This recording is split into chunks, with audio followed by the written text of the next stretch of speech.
zombies, turn-based combat, family-friendly, hentai. User-defined tags to make up one of my favorite racing games of all time. Need for Speed Heat. God, I love Steam. Praised by many to be the best modern Need for Speed game, it's got it all. A great sense of speed, difficult cops, the 2006 Lotus Exige, an OST that's a goddamn vibe, a variety of customization, and a 2006 Lotus Exige. Need I go on? No, I don't. Because in today's video, I'm throwing all that out the window. Sorry, Dream Car. This is a stock starter car challenge. There's no actual proper name for it. I've seen this done in many other Need for Speed games, but for some reason, I haven't seen it done in this one specifically before. The aim of this is pretty self-explanatory. I have to beat Need for Speed Heat in a stock starter car. That means no upgrades, no repair kits, no nitrous, and worst of all, no 2006 Lotus Exige. Now, I have seen challenges adjacent to this done before, particularly beating the game without swapping cars and reaching Heat 5 in a stock starter car, but not specifically what I am doing in this video. And by the time I'm done with it, I'll probably figure out why. Before I begin, I'm going to outline my personal rules for this challenge, and generally just how it goes in particular for this. So firstly, no upgrades. The car must be bone stock. There is debate on whether or not body customizations affect performance, and in some Need for Speed games, they actually do give hidden stats. So just to play it safe, I'll just keep it to wraps and effects like tire smoke and such. Second rule, just to set it apart from the other challenge, if you want, you can swap between the 3 starters if you want. I won't be though. You can't even buy the other 2 starter cars until like halfway through chapter 2 anyway, so you're basically stuck for the first half of the challenge. Third and final rule, just because I know it's going to pop up. Any aspects where I am forced to swap into non-starter cars, such as the rally introduction, will be counted as a cutscene and not void the challenge. Anytime where I may be forced to upgrade my car throughout the run, I will have to uninstall that upgrade as soon as humanly possible. I do understand it does kind of break the main part of the challenge, but this quite literally applies to one early game section, so it's honestly not that deep. And once I get to that part, I think you'll probably understand why. With all that said and done, let's start our run. Now, I'm a little too lazy to back up my progress and reset, so I just opted to buy the game again on my alt account. As of recording this, the Steam winter sale is going on and the game's like $5. And after realizing that Quispy is apparently a slur, I load up the game and select the difficulty. Now, I'm not the type to take difficulty that deep in games, as I like to prioritize fun, but I will be playing on hard for this challenge. And the first thing I notice is that this just in. Palm City is hosting its very own racing exhibition. Make sure you come at day though, as during the night, the races become illegal. We have Lieutenant Frank Mercer on the scene to share his 2 cents as to why this issue persists. Hey guys, it's me, Mr. Mercer. Not to be confused with the Nat 20 Yeehaw guy. I think the racers here are a little bit confused. Legal in daytime, illegal at nighttime. I think we just need to place down a really big sign that says no street racing. these cutscenes are laggy as hell. And wow, I am slow, holy shit. This is the prologue, which is supposed to show you, hey, this is how fast you can go. Unfortunately, being used to maxed out cars has me velocitized to double this speed. This is gonna be a long challenge. Right now, we're playing as Joe, Mama, on a quest to, I really don't know. We're just kinda cruising around the city with Yuri Lowenthal. Yeah, speak for yourself. I'm out. And not long after the cops come after us, our slow-ass car gets totaled. Where have I seen this before? Oh man, that's another one for the Gators. Hey, sure. Wait a minute, you wanna show this guy a really big Hey, what the fuck are you guys doing? Discussing construction plans. With a guy that's bleeding out on the floor? Hey, what's up? Hey, do you need, like, an ambulance? Actually, it's just a flesh wound. I'll just walk it off. So, fun fact, my OBS actually crashed sometime during this cutscene. For other creators, here's your friendly reminder to record in MKV. It's fully compatible with Premiere, so yeah. Trust me. So after picking who we want to be John Heat, it's now time to pick our starter car. We have 3 options to work with here. A 1965 Ford Mustang, an 88 BMW M3, and a 1996 Nissan 180SX, or as I like to call it, the 180SX. There are plenty of specifics about each car that sets them apart from one another, so I'll just summarize. The Mustang has the best top speed, the M3 is decent all around and apparently the most durable too, and the Nissan corners and scales the best as you obtain upgrades. I will not be using these upgrades. Now, normally in Need for Speed, I go with the European or Japanese cars for my starter. However, I feel like the Mustang's top speed will be essential. So I go with that. Our car chosen, Lucas drives me over to the first race, I win it, and am immediately forced to buy an upgrade. Never mind. Here we meet Anna, Lucas' sister, who opens by installing a cop scanner into her phone and tells me to immediately meet her at a gas station in the next town over. She just has really important phone calls to make. I must say though, even though the starter cars are painfully slow, I'm not actually used to being able to drift whenever I want at top speed without braking, as the only car that can actually do that in the end game is the 1968 Volkswagen Beetle, which, by the way, is the only car to hold records over the 1973 Porsche RSR, the fastest car in the game by a long shot. Both of them are genuinely fun to use, but I don't really use the RSR since you see it everywhere. The Beetle is completely fair game though, since it handles really uniquely and is also really hard to use, since one wrong input at 400 kilometers an hour and they just spin out. This is precisely what I love about Heat though. Every single car can be great in the end game if you build it as such. And I mean every car. You're in a Benz and I'm in a Volvo. Listen, my Volvo's built better than yours, I'm sorry, that's just how it is. Anyway, back at the gas station, Anna uses her cutscene powers to switch us to nighttime and participate in our first night race. We're only required to do this one race before heading back to the garage, but I was feeling rather daring and did 4, getting myself to Heat 3 and calling it there. I also decided to drive over to the port to see if I could unlock the safe house there, and I learned the hard way, you can't. Also, funny thing I noticed in post-production, but for some reason, once you do the first night race, your car's performance rating goes up to 135, even though it starts at 129 when you first get the car. I quite literally scrubbed through my footage trying to find if I upgrade the car sometime by accident, but no, the game just randomly does that. So after once again driving across the entire map, I go back to the garage and am forced to buy nitrous for my car. Fortunately, me being the Pierce that I am, I can just uninstall the nitrous I just bought and rack up increasingly pointless labor costs. Since I can also customize my car now, I decided that now would be a good time to give my car a wrap most appropriate for this run. I want this car to look like absolute junk, and I don't have time to make my own wrap. Now, I am sorry if this is some sort of iconic wrap that I don't know about, I just want the car to look dirty. And to make it even better, it just looks like this person gave up halfway through since the car is squeaky clean on the color blocks. This isn't supposed to be an art critique, but in my opinion, for what I'm aiming for, it just adds to the scuffed charm. Heading back out, my dreams immediately get crushed. You can repair them by subscribing to my channel. Nah, but for real though, Anna's missions, which are the game's actual story progression, are locked behind performance rating. Performance rating increases, get this, by upgrading your car. This is my second time rewriting this part of the script due to revelations along the run as I recorded, but turns out this is specifically the only mission that has an outright performance rating requirement. Every mission past this is simply a recommendation for some reason. So for this mission, I shall install a set of winter tires. I know this breaks the challenge, but you have to understand, the Florida heat causes them to melt on the road and give me extra grip. Let's be honest though, these literally do jack shit. It was also at this point that I realized that if I am to complete this challenge in some good old American muscle, I might as well just forget what the fuck a kilometer is. One last disclaimer as well. This is a deluxe edition of the game, which gives you 5 other cars. They won't be used. Back into the night, I do a singular race before. Yes, officer! Over there? Dude. Nice. Maybe I impounded the wrong one. All the tension just disappeared when it just cuts to the shitbox. It's so fucking goofy. Anyway, Anna gets her car impounded, so I drive her back home and then carry on with my night. I spy that the Driftside story is listed as a campaign mission, so I decide to tackle that. There is one issue though. It forces you into a Mazda RX-7. Now, I don't care about the car swap as we already established that. The real problem is that this is a Japanese car, and these motherfuckers use metric. Actually, like, everybody uses metric, except for the States and the United Kingdom. With that out of the way, I do a bunch of night races and reach the point where, before any script rewrites, realize no upgrades are actually required. Knowing that, I take off my winter tires and continue the story. This one is a 3-parter, requiring me to do 3 different races. The first one is pretty easy.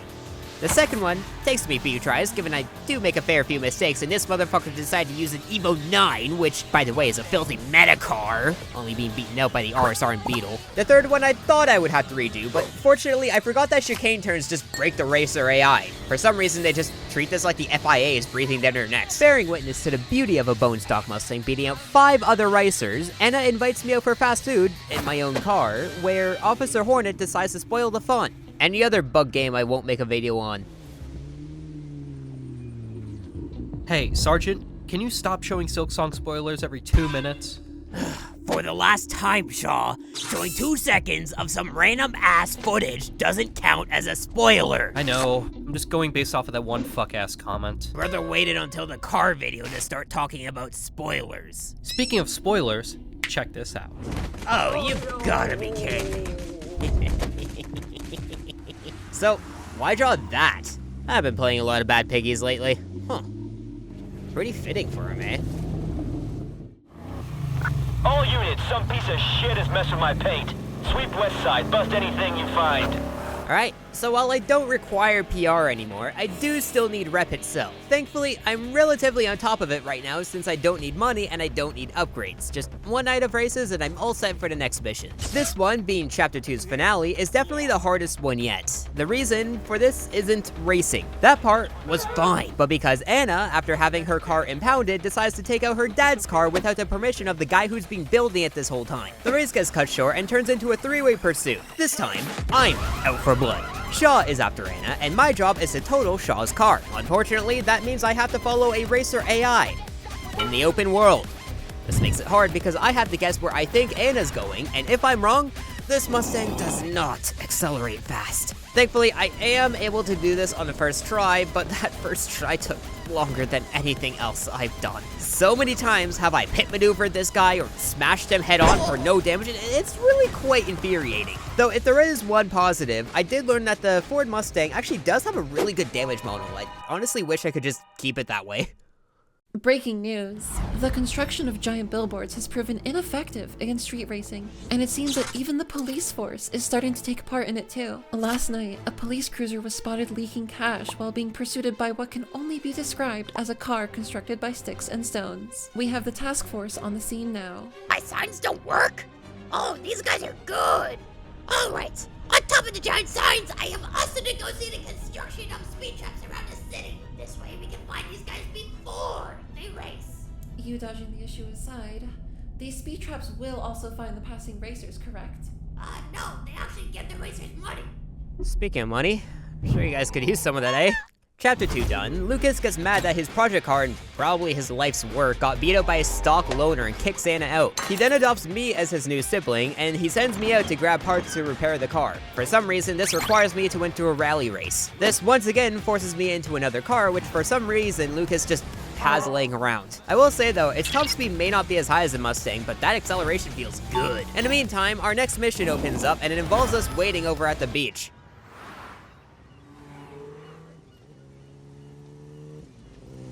Hey.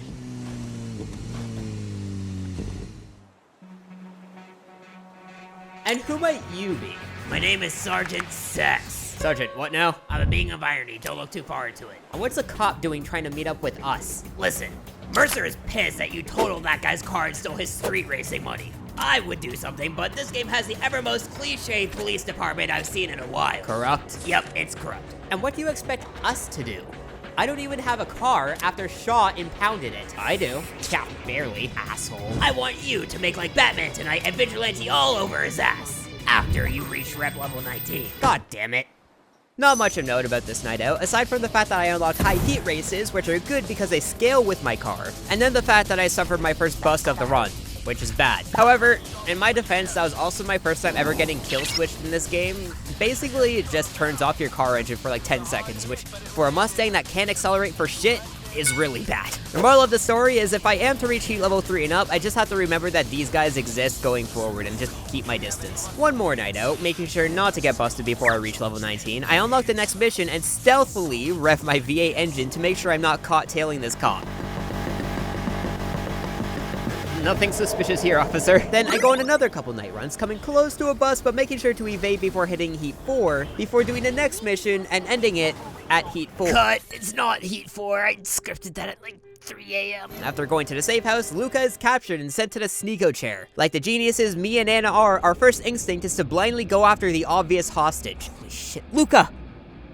Seems like somebody lacked spatial awareness! Rookie mistake. Oh, come on, we're gonna get you out of here, okay? Hey, are you deaf? On Tuesdays. Alright, you're coming with me. First my signs, then my speed traps. Do you you know how much money you've costed the state? There are speed traps? Wait, have you not checked your bank account at least once? Hey, I do this for free.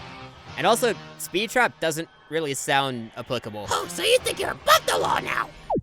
Have you seen this guy's car? What do you want? Hey buddy, I'm gonna be blunt. Wait, last time I checked, those are illegal. Quick, get in the shit box. John, you, drive. Oh, okay.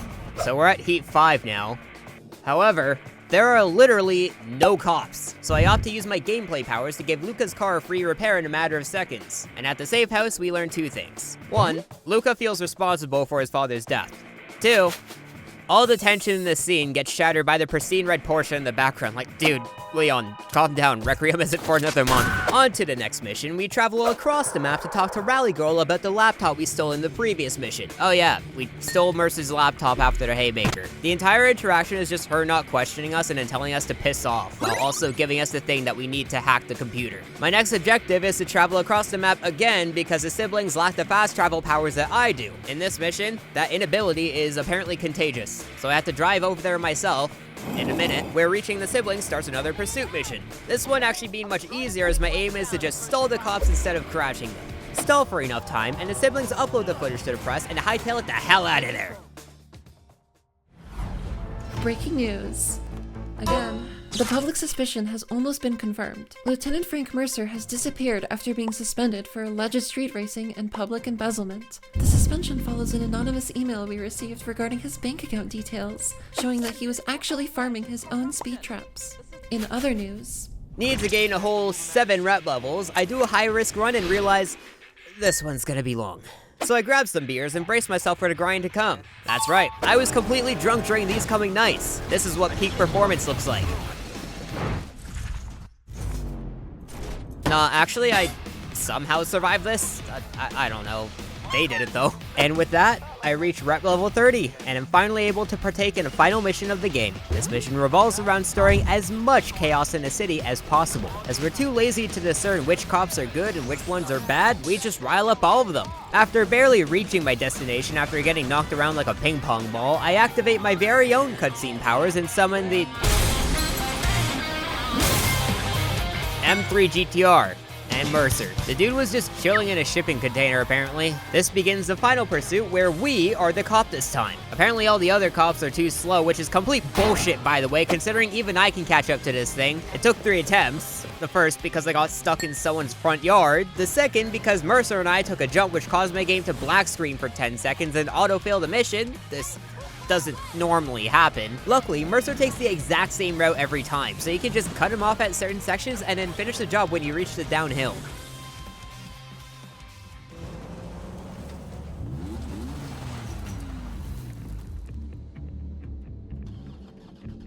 Oh no! Oh, this is not good.